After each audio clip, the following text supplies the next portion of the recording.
Voilà. Donc, nous allons continuer notre étude sur Galates. Donc, Galates, chapitre 4, au verset 21.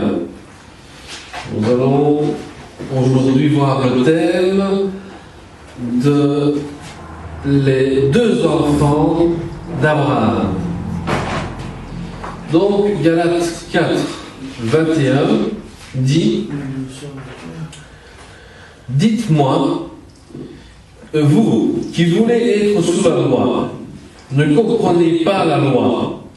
En effet, il est écrit qu'Abraham a eu deux fils, un de la femme esclave et un de la femme libre.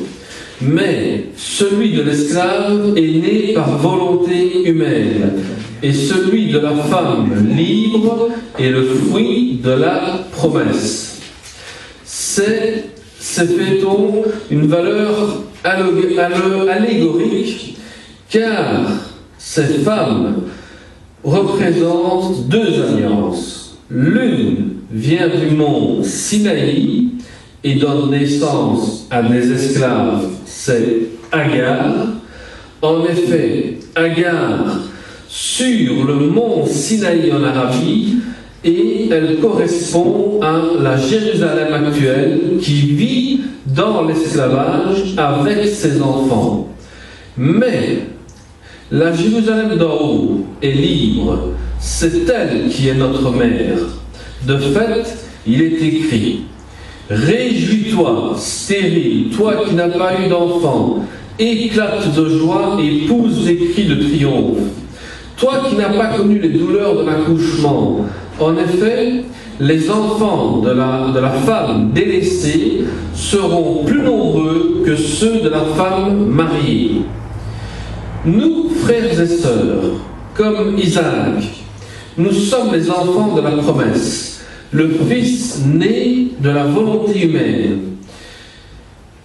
Persécutait alors celui qui est né grâce à l'Esprit. Et il en va de même maintenant encore, mais que dit l'Écriture? Chasse l'esclave et son fils, car le fils de l'esclave n'héritera pas avec le fils de la femme libre. Ainsi, frères et sœurs, nous ne sommes pas les enfants de l'esclave, mais de la femme libre. Paul reprend encore l'histoire d'Abraham. Il dit que nous sommes sauvés au moyen de notre foi qui est en Jésus-Christ, et non pas sauvés de nos actes.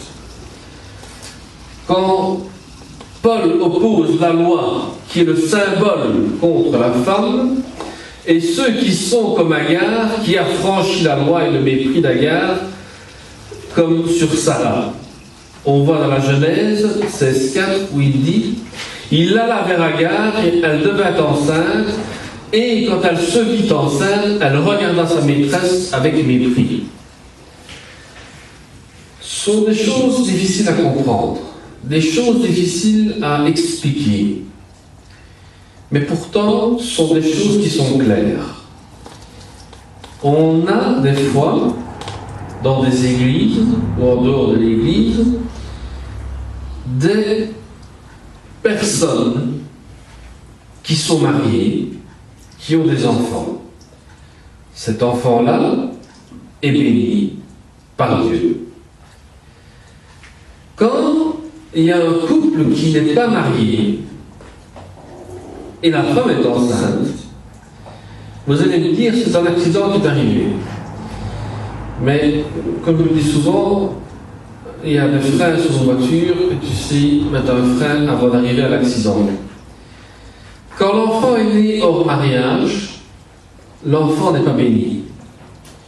C'est-à-dire que votre désir charnel a pris le dessus du désir spirituel.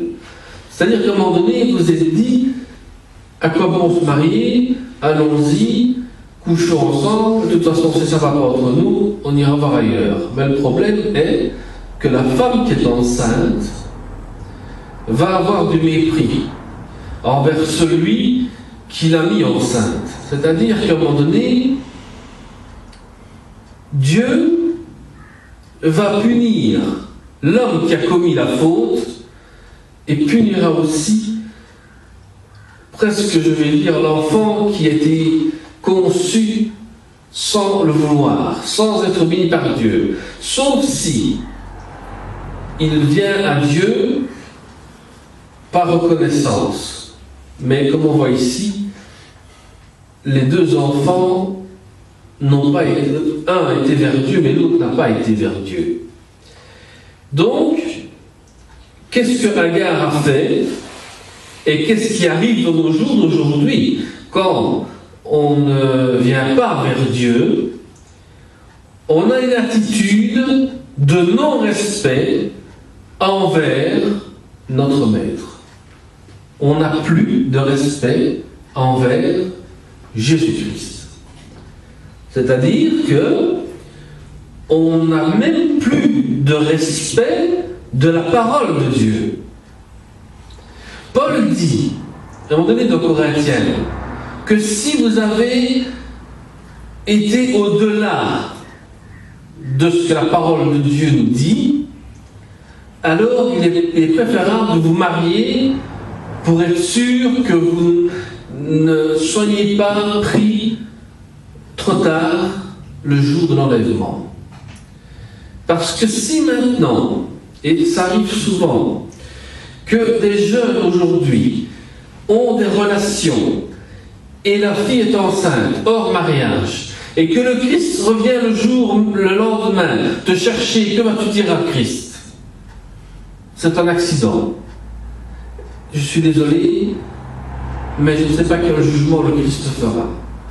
Parce que tu sais que la Bible condamne ceux qui font des choses hors mariage. Sarah ressort victorieuse de cette situation parce que Dieu l'a honorée à la promesse divine de sa descendance de lui donner un fils comme Christ triomphera un jour. Donc, c'est-à-dire que pendant le mariage, Dieu honore le mariage, Dieu honore la femme, Dieu honore l'homme et Dieu honore le fruit qui sera donné. Ça, c'est quelque chose que je peux vous dire que je vis depuis mon mariage. Quand je me suis marié avec ma femme, qui est veuve avec 2 enfants, j'avais déjà dit avant le mariage, les 2 enfants, je les prenais comme si c'était les miens. Je dis, c'est moi qui sera le père de ces 2 enfants-là. Et depuis le mariage, je sens toujours cette bénédiction qui descend sur notre couple, qui se déverse sur les enfants. Parce que des fois, quand vous entendez nos enfants parler, vous demandez où ils vont chercher des choses de Dieu. Rien que notre fils, des fois, il est là, il nous parle de Dieu, comme moi en tant que théologien, je ne sais même pas moi-même où il a été chercher ces choses-là. Et notre fille, encore pire, elle parle carrément de moi à l'école en disant « mon père est pasteur ».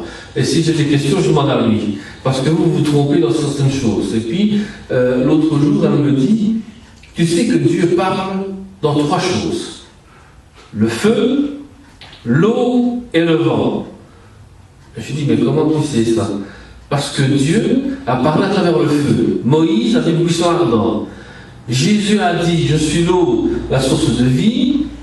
Et puis Jésus a dit aussi que le Saint-Esprit, tu l'entends par le vent. Donc pour vous dire que Dieu a honoré notre couple et a honoré les 2 enfants qui sont avec nous. C'est pour vous dire aussi que Dieu est miséricorde. Donc, il prend tous les enfants qui viennent vers lui. Mais le mot de la loi, beaucoup aiment bien de dire la loi, mais Paul donne 2 différences qui renvoient aux 5 livres de Moïse. C'est-à-dire, quand on parle de l'exégèse de Deutéronome, les nombres, tout ce qui s'ensuit, sont les livres de Moïse. La loi de Moïse, d'Exode aussi, sont les lois du régime et les lois comme écrits. Mais seulement quand on lit Exode, quand on lit le Deutéronome, quand on lit les nombres, il faut comprendre ce que la Bible veut dire. Dans Deutéronome, il y a un moment donné où on dit « Tu as le choix entre la vie ou la mort ». Mais les gens disent toujours « Mais alors, qu'est-ce que Dieu veut? Il veut que je meure ?» Non. Il te dit « Soit tu meurs spirituellement et tu suis le diable, ou alors tu vis éternellement avec moi. » Donc, nous avons un choix.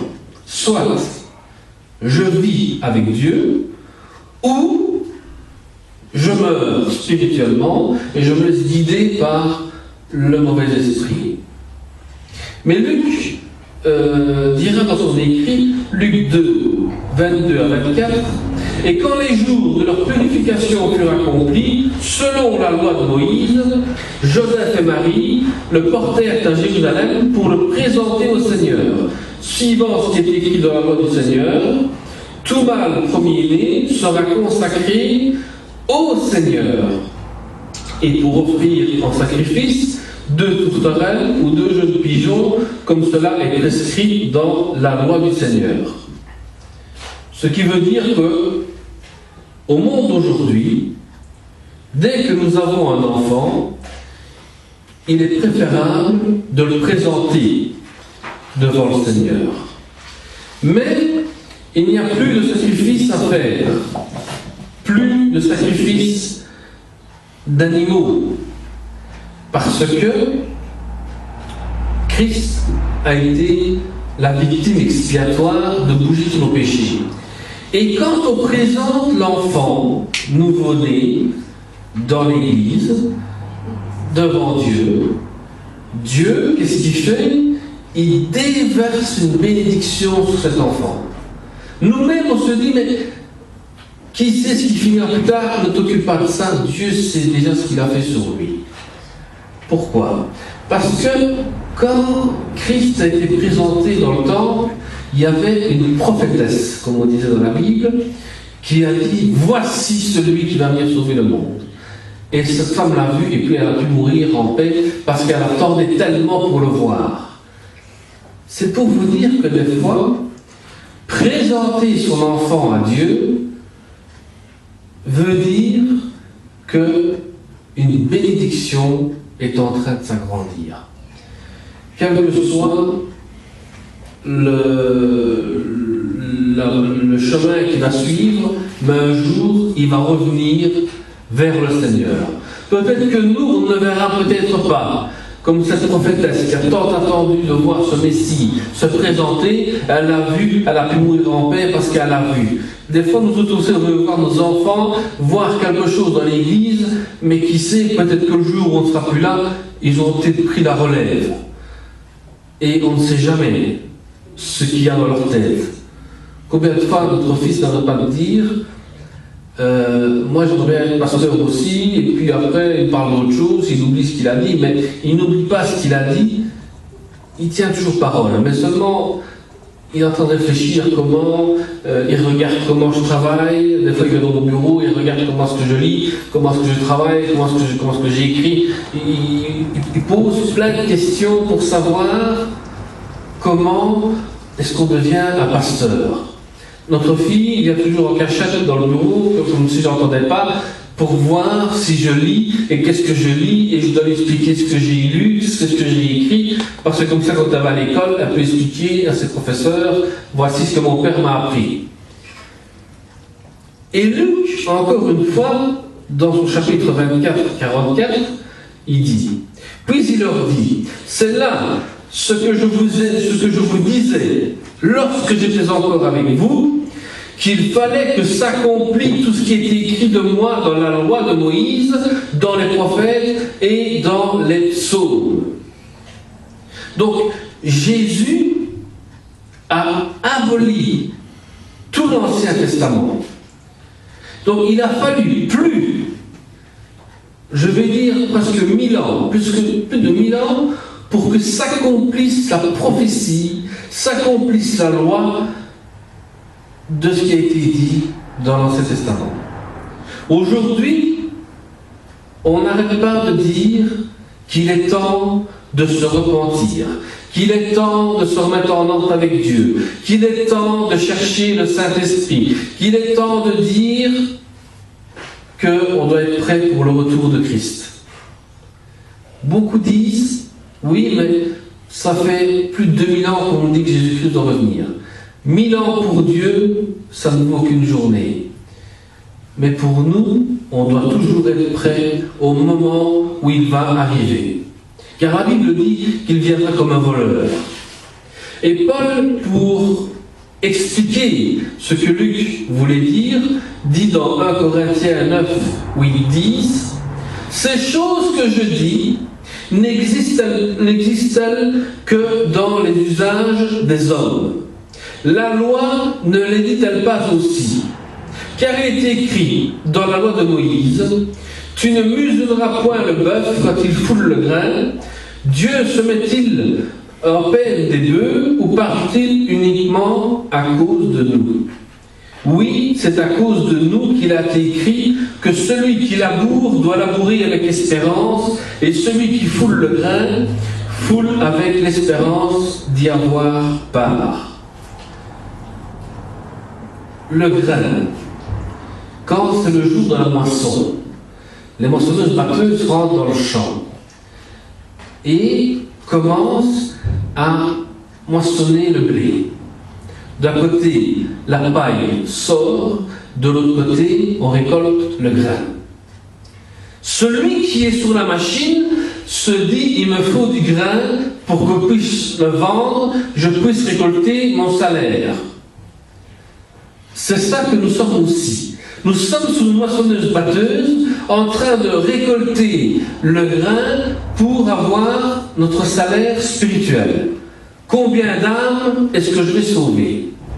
La paille qui est sur le côté, c'est quand Jésus va la prendre, va la mettre dans le feu, et si la paille a fondu et qu'il n'y a même pas un grain qui est resté, il dira « Tu n'as rien fait pour moi ». Mais si tu arrives qu'à sauver une seule âme, tu es déjà victorieux. Parce que Jésus va te couronner en disant, c'est bien, tu as moissonné, tu as récolté, mais tu as déjà récolté une âme qui me vaut de l'or. Et Jean dira aussi, en Jean 15, 25, mais cela est arrivé afin que s'accomplit la parole qui est écrite dans leur loi, ils m'ont haï sans cause. Aujourd'hui, et Jésus dit souvent dans l'Évangile que celui qui vous haït m'a haï moi aussi. Donc c'est-à-dire que les gens d'aujourd'hui haïssent Dieu sans cause. Ils remettent la faute sur Dieu sans se dire que c'est nous-mêmes qui sommes coupables des choses que l'on commet. Ce qui veut dire que si on commet une guerre quelque part, c'est nous-mêmes qui avons commis cette guerre. Ce n'est pas Dieu qui a demandé « va tuer ton prochain ». Non, Dieu a dit « tu ne tueras point ton prochain, mais tu dois aimer ton ennemi et prier pour lui ». Mais seulement l'homme aujourd'hui haït sans cause le Créateur. La créature rejette le Créateur. Les deux fils que Paul parle, il s'appuie sur ce qui est déjà souligné, c'est l'esclavage. Agar, esclave de Sarah, d'origine égyptienne, donne le fils d'Ismaël comme fils à Abraham. Et on le voit dans Genèse 16, 1, 2. Sarah, femme d'Abraham, ne lui avait point donné d'enfant. Elle avait une servante égyptienne nommée Agar, et Sarah dit à Abraham, voici, l'Éternel m'a rendu stérile, viens, je te prie, vers ma servante, peut-être aurai-je par elle des enfants. Abraham écouta la voix de Sarah.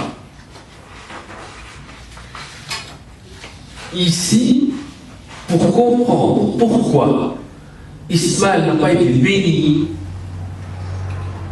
c'est par la faute de qui? Par la faute d'Abraham, qui a écouté sa femme en disant « Va coucher avec ma servante, comme ça j'aurai des enfants ». Mais est-ce que Dieu a demandé « Va coucher avec ta servante » ? Non, il ne lui a pas dit. Pourtant, Abraham l'a fait. Désobéit à Dieu, écoute sa femme, il fait le désir de la chair. Il va aller plus loin que de ce que Dieu désire. Dieu voulait voir sa foi. Et malgré tout, il a écouté sa chair. Qu'est-ce que cela a fait? Ça a fait des fameux dégâts. Sarah était stérile. Mais Dieu l'a laissée stérile à un moment donné pour savoir où était sa foi à Sarah. Jusqu'au jour où elle n'était plus stérile, elle a pu enfanter. Et là, Abraham a pu avoir cet enfant promis. Ou même à un moment donné, on voit dans l'histoire aussi qu'il devait sacrifier son fils pour savoir si Abraham avait encore cette foi en Dieu ou avait-il encore la foi charnelle. Et Genèse 21, 9 à 10 dit « Sarah vit rire le fils qu'Agar. L'Égyptienne avait enfanté à Abraham et elle dit à Abraham « Chasse cette servante et son fils, car le fils de cette servante n'héritera pas avec mon fils, avec Isaac. » Donc vous voyez déjà le problème que ça cause.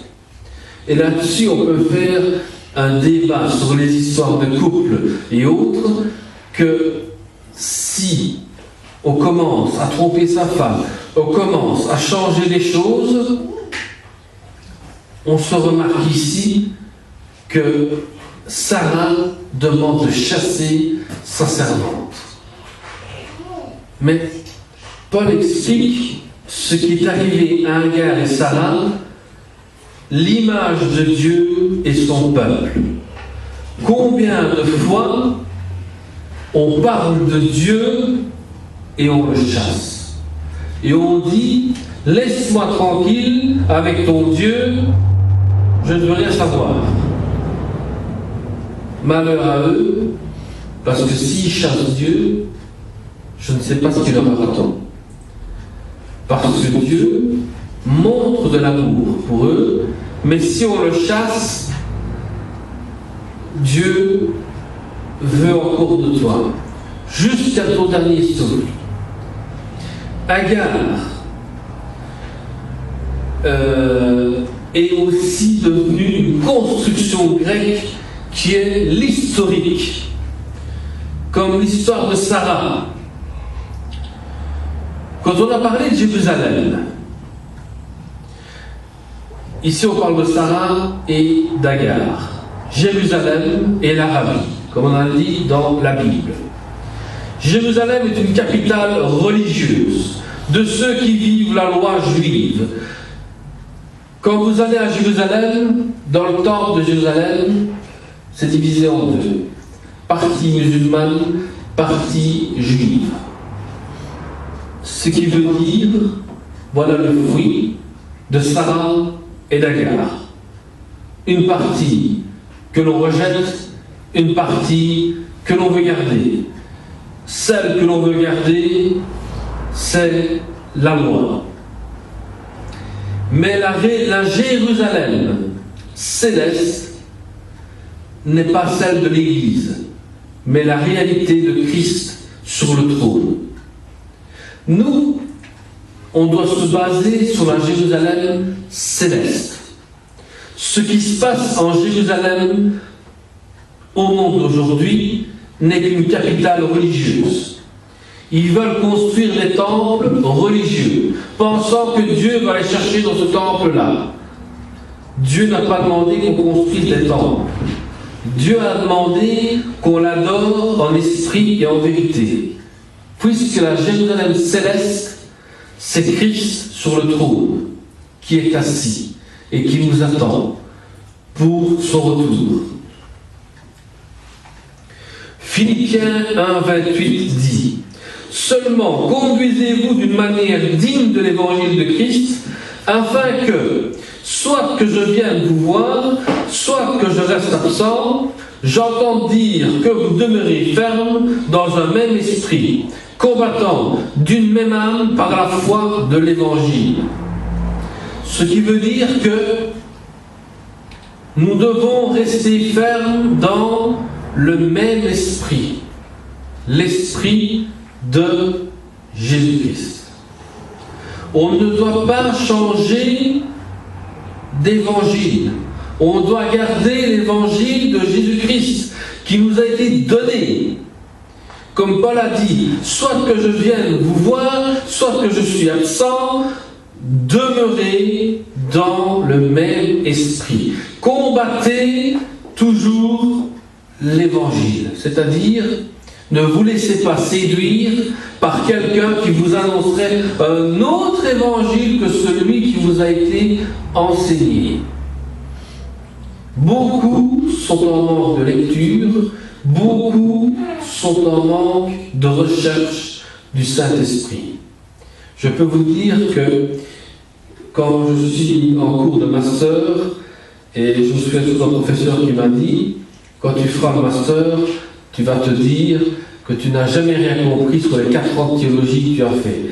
Et j'ai fait un master ici, et je suis en train de faire un travail sur Jean 14, où on parle que Jésus va envoyer le Saint-Esprit. Je peux vous dire que pendant des années, je n'ai pas compris qui était vraiment le Saint-Esprit. C'est hier soir, où ma femme m'a appelé, je lui ai dit j'arrive, où j'ai compris qui était réellement le Saint-Esprit. Le Saint-Esprit lui-même, c'est Jésus-Christ, qui est un esprit, qui vient dans votre vie. Et comment j'ai compris que Jésus est le Saint-Esprit? C'est quand j'ai compris que Jésus est rentré en esprit dans la maison où les apôtres étaient. C'est là que j'ai compris que Jésus est le Saint-Esprit. Donc, comprenez que Dieu, étant esprit, s'est fait chair humaine, et puis de la chair humaine est devenu un esprit encore une fois, mais qui vit en nous. Donc, c'est compliqué à comprendre, mais c'est se dire, chercher le Saint-Esprit, c'est chercher Dieu à travers le Christ, dans la prière et dans des moments où il faut même insister pour que le Saint-Esprit agisse à l'intérieur de nous. Et en Philippiens 3, on dit aussi, mais notre cité à nous est dans les cieux, d'où nous attendons aussi comme sauveur le Seigneur Jésus-Christ. Si on n'accepte pas, si on n'attend pas le Seigneur Jésus-Christ dans notre vie, nous ne pouvons pas rentrer dans le royaume des cieux, car la clé des royaumes des cieux, c'est Jésus-Christ. Il n'y a que lui qui a dit « Je suis la vie, le chemin et la vérité ». Il n'y a que lui qui dit dans ces 3 choses qu'il est la clé pour rentrer dans le royaume des cieux. Paul annonce la gloire du Messie, le fruit de l'œuvre de Dieu. Condamné à mort pour nous, il démontre qu'il y a plus haut que Isaac, Ismaël, Abraham et tout ce qui s'ensuit. Les pères de l'Église, comme j'appelle ça, comme Paul, Pierre et autres, nous ont enseigné, nous ont dit, voilà comment chercher le Seigneur. Mais c'est à nous de dire qu'il y a plus haut que Abraham, Isaac, Jacob et tout ce qui s'ensuit, parce que c'est le Dieu éternel. Et pour arriver à notre conclusion, Genèse 21, verset 10 dit: et elle dit à Abraham, chasse cette servante et son fils, car le fils de cette servante n'héritera pas avec mon fils, avec Isaac. On chasse des gens, on chasse Dieu, on chasse beaucoup de choses parce qu'on a toujours un désir charnel. Paul veut que l'on tue, que l'on détruit le désir charnel pour laisser la place au Saint-Esprit qui doit vivre en nous. Le chrétien est appelé à ne pas faire de pacte avec n'importe qui au sein de l'Église qui suive des lois. Nous sommes appelés à suivre le chemin de l'éternité. Nous sommes appelés à chercher le Saint-Esprit. Nous sommes appelés à nous mettre en commun accord dans l'Esprit pour rentrer dans le lieu céleste. Si on ne comprend pas ça, on ne sait pas rentrer dans le lieu céleste. Il faut comprendre que la seule chose que nous devons savoir, qu'il y a tout au-dessus de nous pour arriver à Dieu. Pour arriver à Dieu, il faut passer au-dessus de tout. Il n'y a que Dieu qui est en première ligne dans notre vie. Ensuite, la clé, qui est Jésus-Christ. Et puis laisser agir le Saint-Esprit pour avoir la sagesse, pour avoir la conviction du péché. Le Saint-Esprit est aussi ce consolateur, on appelle ça, est aussi notre avocat et tout. Le Saint-Esprit, c'est Jésus-Christ qui est encore en esprit, qui vit en nous, afin que nous puissions comprendre que sans la prière est importante, que sans nommer le nom de Jésus-Christ, notre prière ne fonctionnera pas. Si on finit notre prière dans le nom de Jésus-Christ, il nous sera donné ce que nous avons demandé. Voilà. Nous allons prier avant de continuer.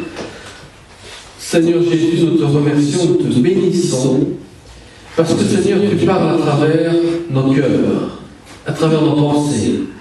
Seigneur, nous voulons aujourd'hui encore que chaque personne ici présente puisse comprendre que le Saint-Esprit n'est pas seulement un esprit qui voyage comme ça de temps à autre, mais c'est toi seul, Seigneur, qui veux venir habiter en nous.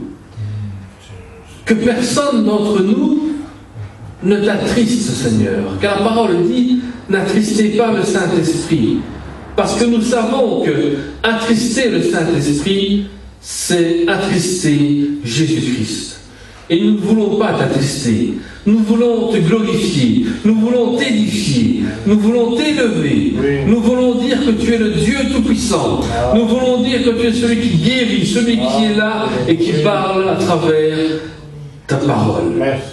Seigneur, que ton Saint-Esprit encore aujourd'hui agisse dans chacun d'entre nous, dans nos enfants, dans nos couples, dans les personnes présentes.